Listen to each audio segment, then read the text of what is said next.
बिस्मिल्लाहिर्रहमानिर्रहीम अस्सलाम वालेकुम नाजरीन, आपका मेज़बान मलिक शाहज़ेब तारिक, आप देख रहे हैं SP news HD channel. PDM के जो सियासी इत्तेहाद उसमें से हवा निकल चुकी है और इस गुब्बारे से हवा निकालने वाले जो मरकजी किरदार हैं वो हैं जनाब chairman Pakistan peoples party Bilawal Bhutto Zardari साहब, जिन्होंने अचानक एक ऐसा बयान दे दिया कि जिसने हलचल मचा दी। नाजरीन, उससे पहले एक मैं मिसाल देना चाहता हूं, ये एक मिसाल भी है और एक लेटेस्ट न्यूज़ अपडेट भी।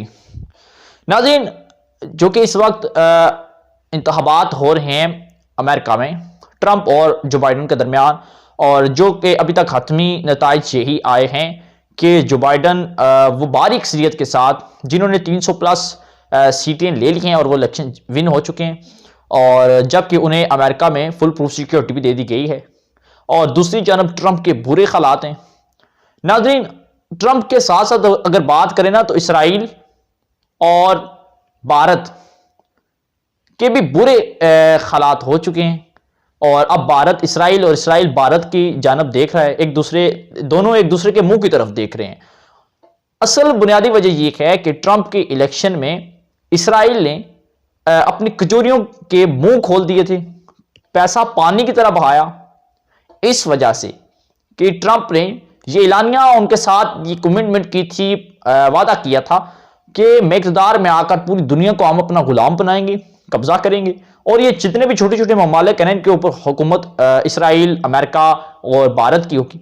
लेकिन खैर अब इनके ख्वाब चकनाचूर हो चुके हैं और इसराइल के अरबों डॉलर ज़ाया हो चुके हैं, क्योंकि उन्होंने आवाम को पानी की तरह आवाम में ये पैसा बहा दिया। और अब उसके साथ साथ इन तीनों की हालत तो है, और ट्रंप की भी जो हालत है वो गैर हो चुकी है। और अब यही जो हालत है ना, अब मौलाना फजलुर रहमान साहब की हो चुकी है ट्रंप की तरह, क्योंकि इसके जो मरकजी किरदार थे ना, पीडीएम के जो चेयरमैन थे, वो जनाब मौलाना फजलुर रहमान साहब थे, जिन्होंने बड़ा सीना चौड़ा करके ये ऐलान किया था, हमने पीडीएम इत्तेहाद बना लिया, हुकूमत अब चंद दिनों की मेहमान है। उनका माशाल्लाह एक अपना अंदाज़े गुफ्तगू है, वो तो मैं बयान नहीं कर सकता, लेकिन उन्होंने कहा था हुकूमत गई। लेकिन अब जरा सूरत हाल बिगड़ चुकी है, क्योंकि सबसे पहली बात यह, जब पीडीएम बनी तो बहुत बहुत बड़े जलसे किए गए। पहला जलसा गुजरांवाला, फिर कराची, फिर कोयटा। जिस तरह मौलाना साहब का दावा था ना कि हुकूमत चंद दिनों की मेहमान है, हुकूमत भी जान चुकी थी, हुकूमत की टांगें लड़खड़ा रही थी, उनके पांव के नीचे से जमीन खिसक गई थी, निकल चुकी थी। और यही हमें भी यही देखने में नजर आ रहा था, जिस तरह ये पीडीएम का पावर शो है, इत्तेहाद है, अगर ये रहा तो हुकूमत वाकई चंद दिनों की मेहमान थी। जबकि मौलाना साहब का भी ये दावा था कि जो हुकूमत है ये नवंबर और दिसंबर में घर चली जाएगी। दिसंबर देखना किसी सूरत नसीब नहीं होगा। लेकिन खैर, बिलावल भुट्टो जरदारी साहब, आज हम आपको मान गए कि वाकई आप असल पॉलिटिक्स हैं, असल सियासत आपके पास है, आप पे बहुत बड़े सियासतदान हैं। नाजरीन, असल इसकी बुनियादी वजह यह है कि जौन साहब बिलावल भुट्टो जरदारी साहब हैं, इन्होंने BBC चैनल को आज इंटरव्यू दिया जिसने तहलका मचा दिया। अच्छा, जरा बड़ी हैरानगी की बात यह है कि उसमें उन्होंने कहा क्या कि जिसने आखिर पीडीएम के दरमियान दरार डाल दी। जनाब मोहतरम बिलावल भुट्टो जरदारी साहब ने कुछ जरा मुनफरद कह दिया। उन्होंने कहा कि जो गुजरांवाला जलसा हुआ था उसमें हमें यह नहीं मालूम था कि मियां नवाज शरीफ साहब भी उसमें खिताब करेंगे। खैर, वो आए, उन्होंने खिताब किया।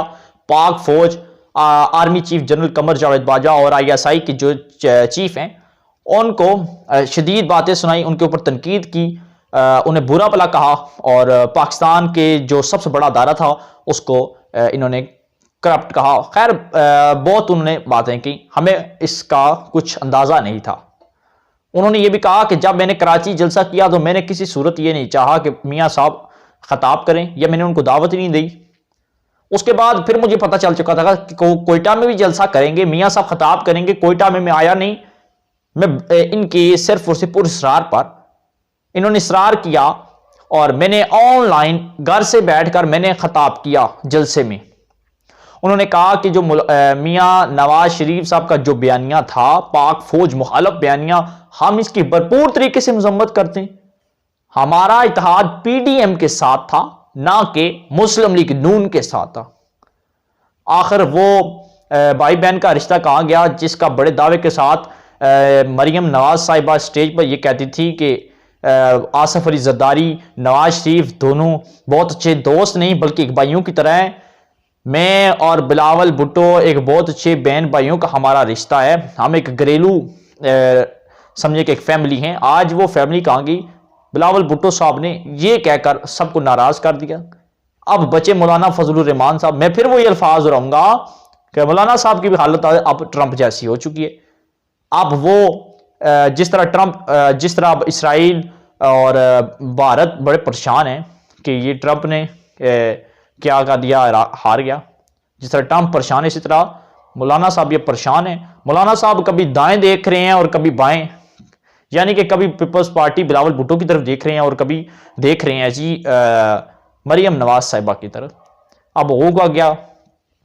जरा एक आम बात यह है कि जरा माजी की तरफ चलते हैं। आसिफ अली जरदारी साहब मुशर्रफ दौर में एलानिया ये बात कहा करते थे, जलसों में, जुलूसों में, तकरीबों में, टीवी चैनल्स पर, जब भी वो मीडिया के सामने आए उन्होंने ये बात कही थी कि पाक फौज की तरफ उन्होंने ये इशारा करते हुए, आर्मी चीफ की तरफ उन्होंने ये इशारा करते हुए ये कहा था कि आपने तो कल घर चले जाना है, रिटायर्ड होकर कल आपने घर चले जाना है। हमारे पास इक़्तिदार है, हम सियासत में हम जो चाहेंगे वो कर लेंगे। ज़रा उन्होंने धमकी दी थी अपनी नज़र में, और वाकई उन्होंने धमकी दी थी। और यकीनन वो आसिफ अली जरदारी साहब उस वक्त नवाज शरीफ के बयानिए पर चल रहे थे। और आज जब नवाज शरीफ साहब उनके जलसों में उन्होंने खिताब किया, पीपल्स पार्टी ने नवाज शरीफ को पूरे तरीके से इस्तेमाल किया और आखिरकार पीपल्स पार्टी ने, बिलावल भुट्टो जरदारी साहब ने इनको झंडी दिखा दी। नाज़रीन, अब जरा एक और आम बात मैं जरा करूं कि जरा पेशन गोइयों के हवाले से, तो मौलाना साहब कहते थे कि जो हुकूमत है वो दिसंबर देखना नसीब नहीं होगा। इसके साथ साथ आज हम मान गए शेख साहब को, वफाकी वज़ीर रेलवे शेख रशीद अहमद साहब।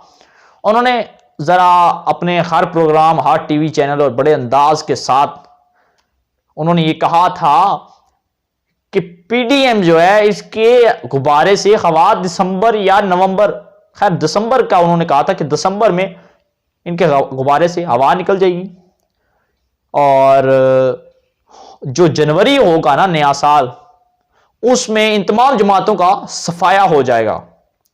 वैसे मान गए शेख साहब को हम कि शेख साहब ने पेशन गोई जो की दुरुस्त साबित हो गई कि मैं समझता हूं दिसंबर क्या, वो तो नवंबर के ही पहले 5 दिनों में उनके गुब्बारे से हवा निकल गई। ऐसा गुब्बारे से हवा निकली कि गुब्बारा ही नजर नहीं आया।